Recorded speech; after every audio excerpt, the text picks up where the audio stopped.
Quando o povo vai caminhar no deserto até chegar a Canaã, quem está à frente? Deus. Deus vai, então vamos fazer um tabernáculo, eu quero viver no meio deles. De dia, a sombra, a nuvem, e à noite, uma coluna de fogo. Amados irmãos, Deus sempre à frente. Vai entrar para Canaã, como é que nós vamos entrar em Canaã? O Jordão está bufando. Põe a arca na frente e vocês fiquem uma distância boa. Põe a arca na frente. Você sabe qual é o segredo da vida de Jesus? Deus sempre à sua frente. Está lá em Salmo 16. Eu o tinha sempre na minha frente. É o que Jesus diz para mim e para você. Olhando firmemente para o autor e consumador da fé. É olhando para Ele. Se eu olho para mim, eu vou ficar desanimado. Se eu olho ao redor, eu fico desesperado.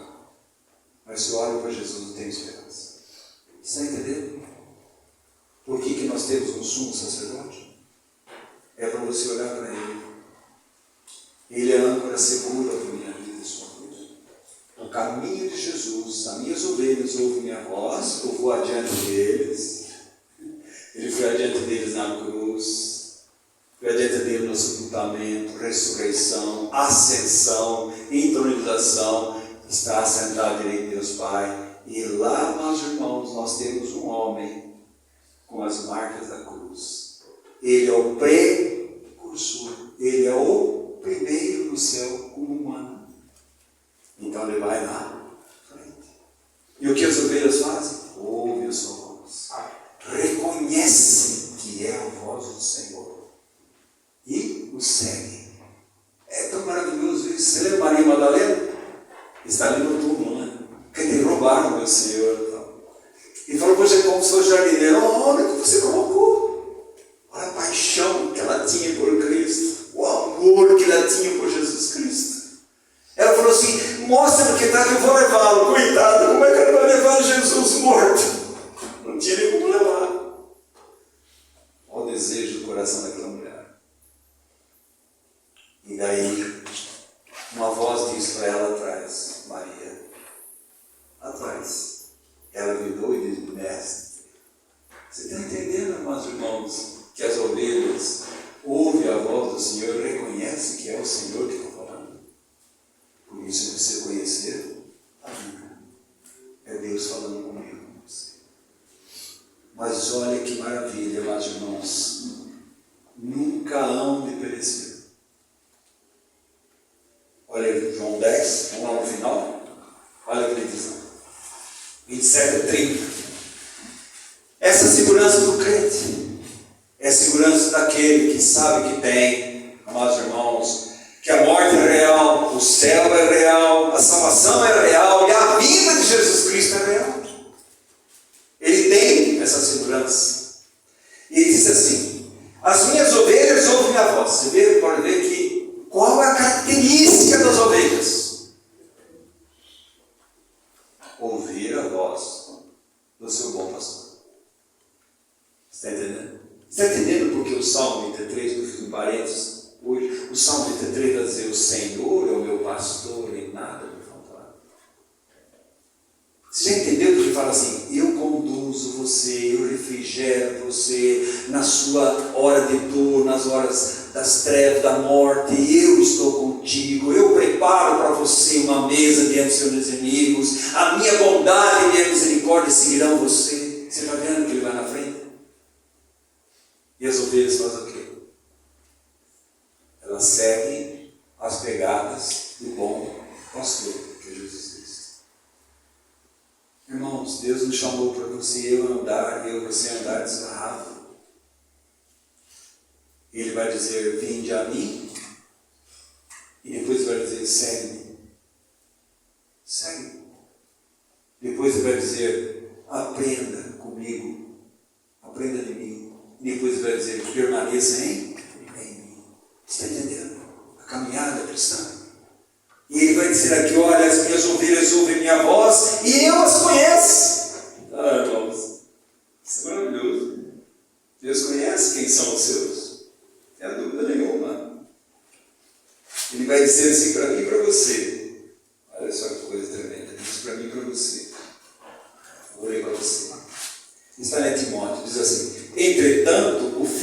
fundamento de Deus permanece, tendo esse selo: o Senhor conhece os que lhe pertencem. E mais, aparte-se da injustiça todo aquele que professa o nome do Senhor.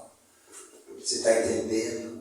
Ele conhece os seus, e os seus devem apartar-se daí. É o terceiro tópico dessa noite, irmãos. E olha o que vai dizer João, ele vai continuar dizendo, ele diz: eu lhes dou a vida eterna. Jamais perecerão. É impossível, Zé, um filho de Deus perecer, ser condenado eternamente. A Bíblia diz assim: já não há nenhuma possibilidade de ser condenado, porque a lei do Espírito da vida venceu a lei do Espírito da morte em Cristo Jesus. Não há nenhuma condenação para aqueles que estão em Cristo Jesus. Condenação para a perdição? Absolutamente não. E ele continua dizendo assim: ninguém, jamais e ninguém arrebatará da minha. Amados irmãos, quantas vezes a Bíblia diz ninguém? Não pode. Se você não deixar pai e mãe, certo? A sua família em segundo lugar, a Bíblia diz: você não pode ser meu discípulo. Se você não renunciar a tudo, você não pode ser meu discípulo. Você está entendendo? Como Jesus é radical, não tem meio termo. Ele me salva de modo radical. O próprio Deus morrendo naquela cruz. Aquele que é a vida morre. Como é que eu vou entender isso, irmãos? E aquele que morre ressuscita e dá a vida dele para mim e para você. Então ele diz assim: ninguém arrebatará da minha mão. Então qual é o lugar que nós mais temos segurança? Nas mãos de Deus. Quais são essas mãos? As mãos com as marcas dos cravos. Porque muitos vão dizer: eu sou Jesus. Eu sou Jesus. Eu sou um profeta para resolver todos os seus problemas. É falso. É falso, irmãos. É aquele que tem as marcas nas mãos. É o nosso Senhor Salvador Jesus Cristo. Ele é o bom pastor. E ele diz assim: aquilo que meu Pai me deu é maior do que tudo. O que o Pai deu para Jesus? A igreja. E o que é a igreja? É a igreja do Deus vivo. Por isso a igreja é viva. Amados irmãos, por isso que a palavra de Deus vai dizer assim: eu edificarei a minha igreja e as portas da morte não prevalecerão contra ela. Não pode. Ninguém pode tirar da minha vida. Ninguém. Romanos 8 vai dizer assim: olha, ninguém pode separar você do meu amor. Ninguém. Pode ser morte, vida, anjo, pode ser o que for. Não pode. É impossível separar do meu amor. Nós podemos vacilar no nosso amor a Cristo, mas o amor dele por nós é eterno e imutável, não vacila. Jamais. Aí ele faz a colocação: aquilo que meu Pai me deu é maior do que tudo, e da mão do Pai, novamente, a mão do Filho, a mão do Pai, a mão do Pai, ninguém, novamente, ninguém pode arrebatar. Eu e o Pai somos um. Está entendendo? Está entendendo por que Colossenses 3 vai dizer que a nossa vida está escondida em Cristo Jesus? Você vai entender, meus irmãos, que a palavra de Deus diz que nós somos chamados, nós somos amados, nós somos guardados por Deus. Você vai entender que a oração sacerdotal de Jesus, João 17, os primeiros 6 versículos fala pedindo para ele. Depois, amados irmãos, os versículos vai pedindo para aqueles que estavam com ele. E depois, no final, vai pedir para aqueles que ainda haveriam de crer nele. E vai dizer: Pai, eu guardei, guarda-os do dor maligno. Meus irmãos, ninguém pode tirar. Está guardado em Cristo Jesus. salvação está em verdade em Jesus. Você vai dizer, mas Oswaldo, então a pessoa abandona, vira as costas, não quer saber mais, e vai, e chama-se apostasia. Outro departamento. Apostasia Deus trata. Certo? Apostasia é você jogar fora tudo que você sabe sobre Jesus Cristo, que você usufruiu, que você cria, e agora você vira as costas para ele. A Bíblia chega a dizer que é impossível ser recuperado. Está vendo, irmãos? Que a coisa não é brincadeira, a vida cristã. Então, nós temos agora o quê? A bendita esperança. Por isso, quando você vem ver a esperança, Romanos 8, Romanos 5, vai dizer, justificados sois mediante a fé, de paz por Deus. Agora nós temos acesso a Deus. E agora nós olhamos na esperança da vinda de Jesus. Também nos olhamos nas tribulações. Porque as tribulações fazem que eu e você despertemos para uma vida celestial, aguardando a vinda de Jesus. Porque a nossa leve e momentânea tribulação não dá para comparar, amados irmãos, a nossa glória eterna em Cristo Jesus. Por isso que ele fala comparar coisas visíveis, terrenas. Nós temos que ficar nas coisas invisíveis, celestiais. As visíveis terrenas vão acabar, mas as celestiais eternas são eternas em Cristo Jesus. Ninguém pode tirar. Vamos para 1 João, irmãos. Essa bendita esperança, né? Também Tito fala dessa esperança. Vou ler a Tito para os irmãos. Ele fala aqui também dessa bendita esperança. Enquanto nós estamos aqui, então nós temos três coisas. O passado, fomos salvos pela graça de Deus. O presente, estamos sendo salvos do poder do pecado. E futuramente seremos salvos da presença do pecado e estaremos face a face com Jesus e seremos transformados na imagem e semelhança de Jesus. Mas, olha a colocação de Tito, capítulo 2, ele diz assim, porquanto a graça de Deus se manifestou salvadora a todos os homens, edificando, educando-nos, treinando eu e você, para que, renunciando à impiedade, às paixões mundanas, vivamos no presente século, sensata, justa e piedosa. Agora ele diz aqui, aguardando, ou podemos dizer, amando. O quê? A bendita esperança e a manifestação da glória do nosso grande Deus, Salvador Jesus Cristo. Essa bendita esperança é a esperança do arrebatamento da igreja, irmãos. Você está entendendo? Que nós devemos firmar na esperança em Cristo Jesus. 1 João faz 3 colocações para mim e para você, e outras. Vamos ver lá, 1 João 3, de 1 a 3. Você tem um passado, você tem um presente, você tem um futuro. Hebreus 9 também, se você ler lá a partir do versículo 24 até o final, 28, você vai ver passado, presente e futuro. Aqui ele está dizendo aqui para mim e para você, capítulo 3, versículo 1. Vede que grande amor nos tem concebido o Pai, a ponto de sermos chamados filhos de Deus. De fato, somos filhos de Deus. Porquanto essa razão, o mundo não nos conhece, porquanto não nos conheceu a Ele mesmo. Nós só conhecemos a Deus através da revelação do Filho de Deus. Eu conheço a Deus. Você passou pelo Filho? Então você não conhece a Deus. Você passou pela cruz? Então você não conhece a Deus.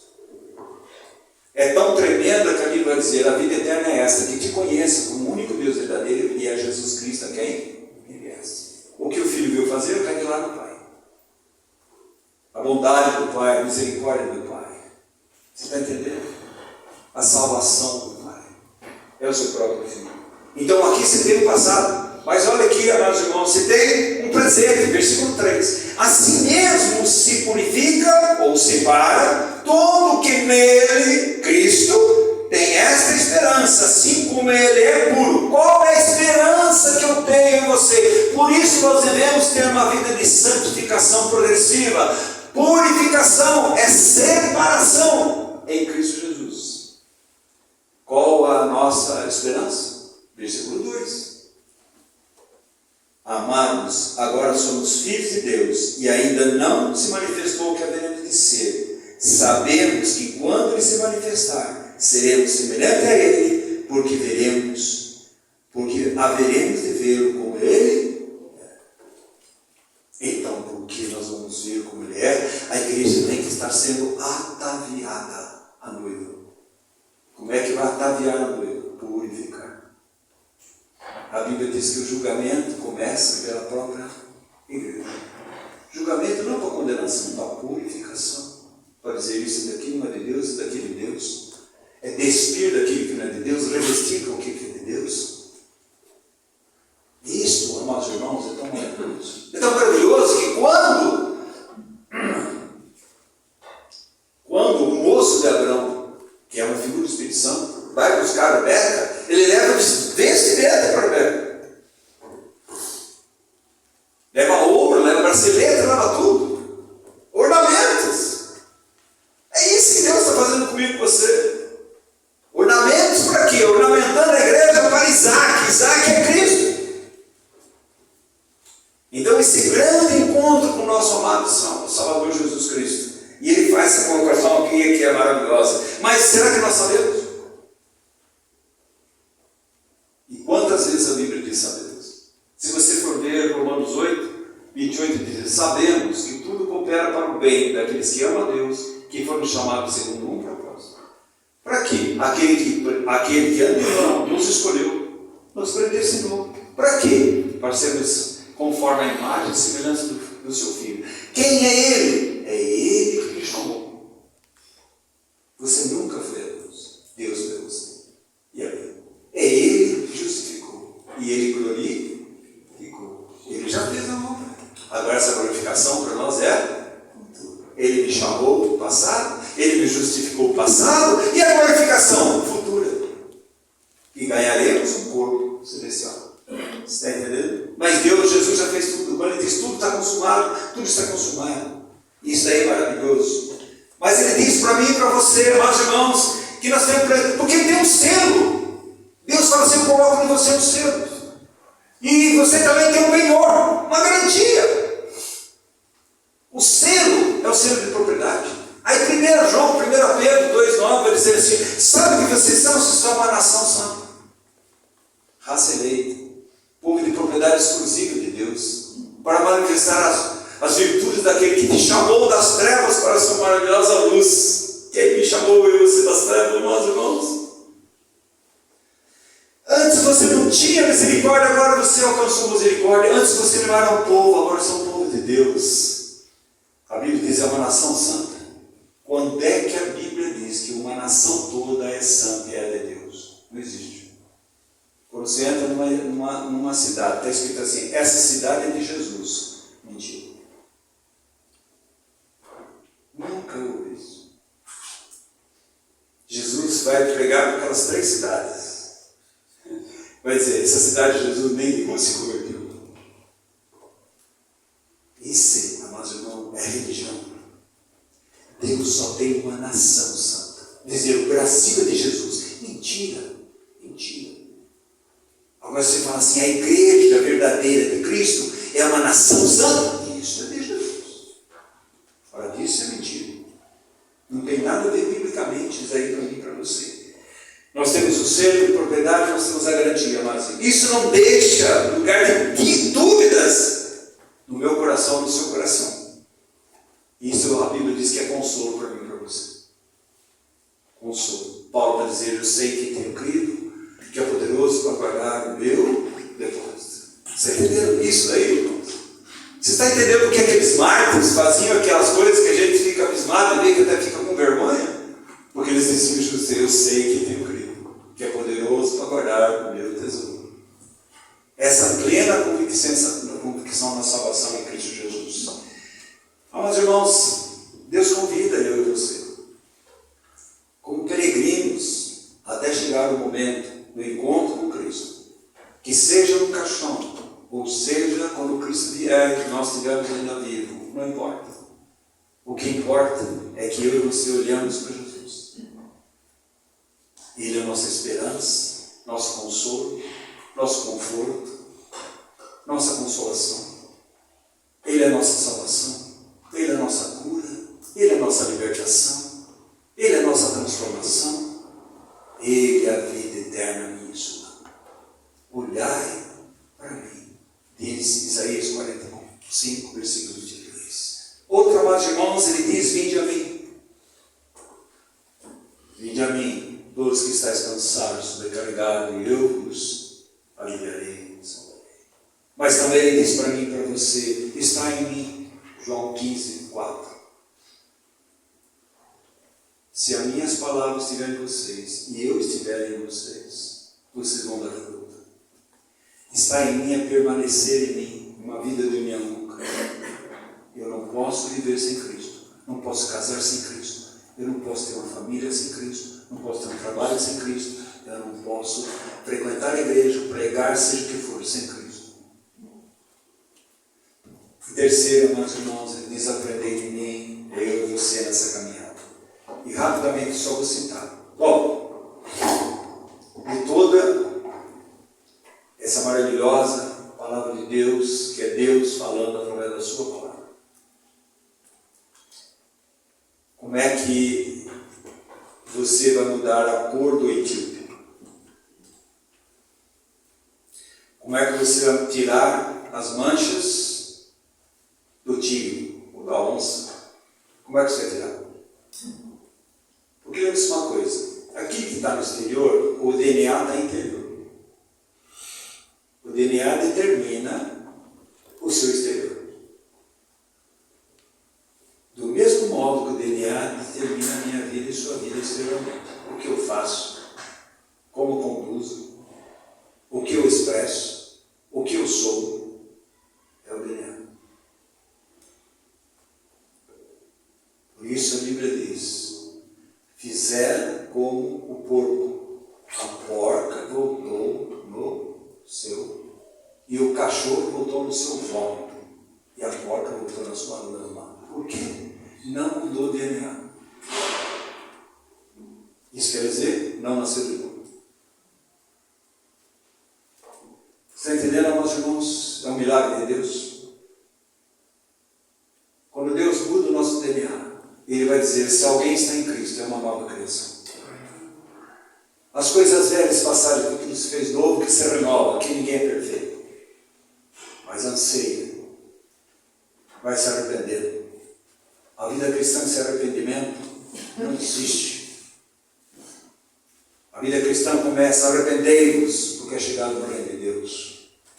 A Bíblia convida você a arrepender dos nossos maus caminhos e voltar-se para o caminho do Senhor. Arrependimento, nascer de novo, amados irmãos. A Bíblia é clara: Deus é luz, Deus é santo, Deus é amor, mas Deus é justo. Ele vai dizer para mim, para você, só vou citar, você procura 7 vezes, você vai ter no Evangelho, 1 João capítulo, 1 João, principalmente capítulo 5, mas desde o segundo capítulo, você vai ver lá dizer quem é que nasceu de novo, quem é que Deus trocou o DNA. Como é que eu sei que o DNA meu foi trocado? Como é que ele passou pela cruz? Morri com Cristo, ressuscitei com Cristo para a nova vida. Como é que eu sei? Isaías 9. A Bíblia diz que aquele que nasceu de novo pratica a justiça. Isso quer dizer, faz aquilo que é correto diante de Deus, independente das consequências.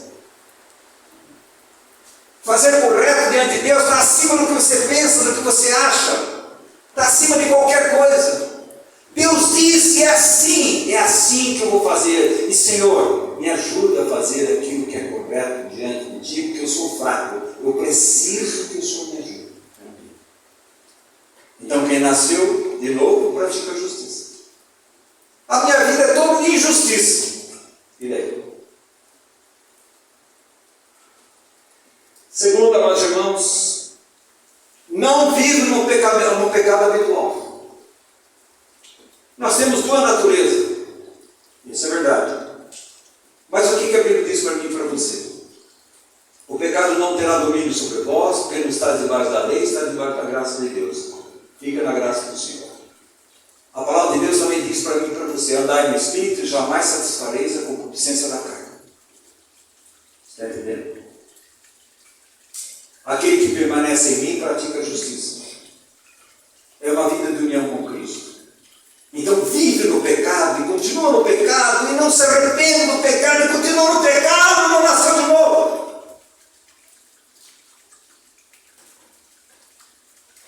Aquele que é nascido de Deus, ele tem sensibilidade ao pecado.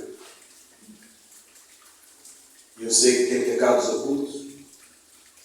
Eu sei também que o próprio Davi, Salmo 19, ele pede para Deus: livre-me daqueles pecados ocultos, Senhor, mas principalmente livre-me do pecado da soberba, porque é grande transgressão.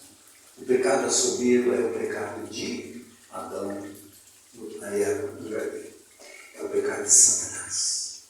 A soberba vem de Satanás.